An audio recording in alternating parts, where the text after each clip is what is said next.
नमस्कार, मैं हूं आपका दोस्त रावेंद्र। आज हम एक टॉपिक पे बात करने वाले हैं जिस टॉपिक का नाम है इंजेक्शन मोल्डिंग। हम देखते हैं कि इंजेक्शन मोल्डिंग क्या होता है। इंजेक्शन मोल्डिंग प्रेशर और हीट की मदद से प्लास्टिक के उत्पाद को तैयार करना इंजेक्शन मोल्डिंग मशीन कहलाता है। और अगर बात करें इंजेक्शन मोल्डिंग मशीन, और भी अपने तरह से डेफिनेशन बहुत सारा लिख सकते हैं।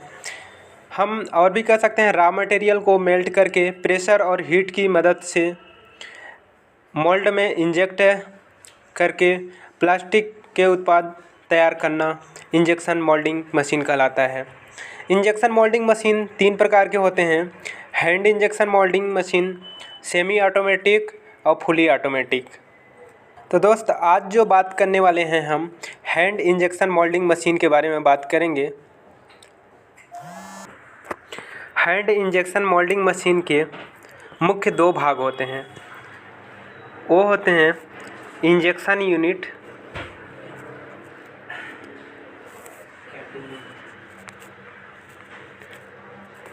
और दूसरा होता है क्लैंपिंग यूनिट।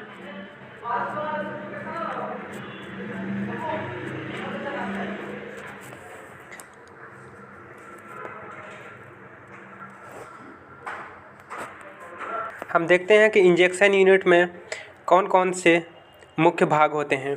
तो इंजेक्शन यूनिट में ऑपरेटिंग हैंडल होता है, rack and pinion, hopper, plunger, barrel, band heater and nozzle.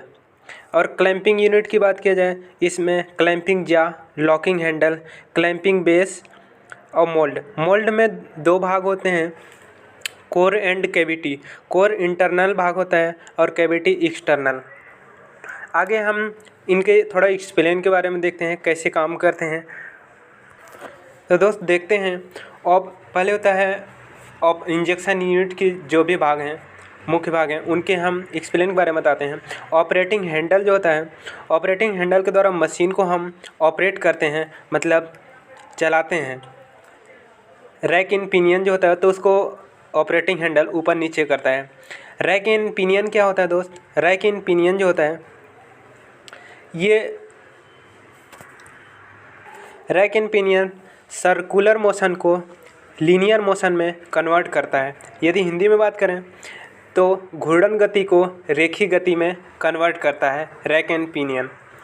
Hopper की बात करें दोस्त, हॉपर मटेरियल को स्टोर करके रखता है। अगर प्लंजर की बात करें, प्लंजर स्प्रिंग जैसा बिहेव करता है, स्प्रिंग जैसा कार्य करता है। यह हॉपर को ऊपर नीचे करने का काम करता है प्लंजर। आगे बात करते हैं बैरल की। तो बैरल जो होता है, यह मटेरियल को मेल्ट करता है और मेल्ट करके नोजल तक पहुंचाता है। आगे बात करते हैं हम बैंड हीटर की। बैंड हीटर का काम होता है बैरल को गर्म करके मटेरियल को मेल्ट करना। तो बैरल का मुख्य काम होता है कि बैरल को गर्म करना। आगे देखते हैं दोस्त हम नोजल।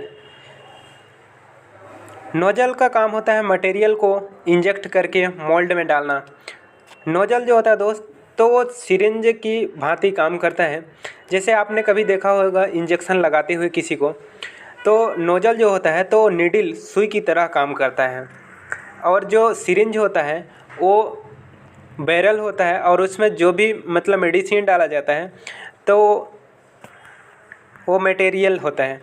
तो जैसे हम मतलब मटेरियल को जैसे डॉक्टर हमको अगर कभी इंजेक्शन लगाता है तो उसमें पहले मेल्ट डालता है, वो मेडिसिन डालता है, इसके बाद हमें लगाता है। तो जो नीडल होता है वो नोजल की जैसे काम करता है, और जो सिरिंज होता है वो बैरल, और बाकी जो उसमें मेडिसिन डालता है वो मेल्ट जैसे मटेरियल जैसे रहता है। तो जैसे लगाता है उसी तरह सेम उसी टाइप से मतलब नोजल नीडल जैसे काम करता है। और ये इंजेक्शन मोल्डिंग जो होता है तो वो सेम सिरिंज के सिद्धांत पे ही काम करता है। आगे दोस्त हम क्लैंपिंग यूनिट की बात करते हैं, जो उसके मुख्य भाग होते हैं, तो उनमें एक्सप्लेन देखते हैं। क्लैंपिंग जा होता है, जो क्लैंपिंग जा का काम रहता है मोल्ड को सपोर्ट करना। वहाँ पे मोल्ड लगाते हैं दोस्त, वो आगे पीछे इधर उधर ना हो, इसलिए उसको सपोर्ट दिया जाता है क्लैंपिंग जा के द्वारा। और लॉकिंग हैंडल हम उसको लॉक कर देते हैं, इधर उधर ना हो करके लॉकिंग हैंडल के द्वारा हम घुमा के उसको लॉक करते हैं। आगे देखते हैं दोस्त क्लैंपिंग बेस। क्लैंपिंग बेस यह मशीन का आधार होता है, इस पर मशीन टिका रहता है। आगे बात करते हैं मोल्ड की। मोल्ड का अर्थ होता है सांचा। इसका काम रहता है आकार देना, शेप साइज देना। जिस चीज़ का हम आकार बनाना चाहते हैं, जो भी जिस चीज़ का उत्पाद बनाना चाहते हैं, उस वो मटेरियल मेल्ट रहता है, उसको वहाँ हम डाल के उस मोल्ड में डाल के उस साइज शेप साइज उसका आकार हम उत्पाद तैयार कर लेते हैं। मोल्ड के दो भाग होते हैं, कोर एंड कैविटी। कोर होता है जो यह इंटरनल शेप होता है, आंतरिक भाग होता है मोल्ड का, और कैविटी जो होता है यह मोल्ड का एक्सटर्नल भाग होता है, बाहरी भाग होता है। आगे दोस्त हम हैंड इंजेक्शन मोल्डिंग मशीन का यूनिट जो होता है, तो उसकी यूनिट की बात करते हैं तो ओंस से मापा जाता है उसको, ओंस। अगर शॉर्ट नेम उसका देखा जाए तो ओज। एक ओंस में अगर ग्राम की बात की जाए तो 30.59 ग्राम होता है, और अगर मिलीलीटर की बात की जाए तो 29.5735296875 मिलीलीटर होता है। ये है दोस्त plunger type injection moulding machine. ये इधर हॉपर लगा हुआ है, ये बैरल है, फिर इधर नोजल, इधर मोल्ड लगा हुआ है, इधर क्लैंपिंग भाग है, ये इंजेक्शन यूनिट है। ठीक है दोस्त, हम मिलते हैं अगली वीडियो में। तो मशीन ऑपरेट करने से पहले हमें कुछ चीज़ों का ध्यान देना ज़रूरी रहता है। जैसे हमें, वैसे तो आपने 5S पढ़ा होगा, आपको पता होगा 5S का इस्तेमाल करना बहुत ज़रूरी होता है। लेकिन जैसे मशीन आप ऑपरेट कर रहे हैं तो उसमें पर्जिंग करना बहुत ज़रूरी होता है। तो पर्जिंग क्या होता है? मशीन ऑपरेट करने से पहले बैरल में बचे हुए मटेरियल को बाहर निकालना पर्जिंग कहलाता है। जैसा कि दोस्त, जैसे आप मशीन चलाते रहते हैं, इसके बाद बीच में मशीन बंद कर देते हैं, इसके बाद अगर फिर से जैसे स्टार्ट करते हैं तो उस बैरल में जो भी मटेरियल बचा होता है उसको निकालना बहुत ज़रूरी होता है। अगर नहीं निकालते तो उसमें बाद में हमारा प्रोडक्ट जो बनाते हैं तो उसमें बहुत सारे डिफेक्ट आ जाते हैं, इसलिए हमें उसे निकालना बहुत ज़रूरी होता है। और इसके बाद पर्जिंग के दौरान जो भी मटेरियल निकलता है उसमें से, उसको हम लैंप्स कहते हैं। ठीक है दोस्त, मिलते हैं अगली वीडियो में।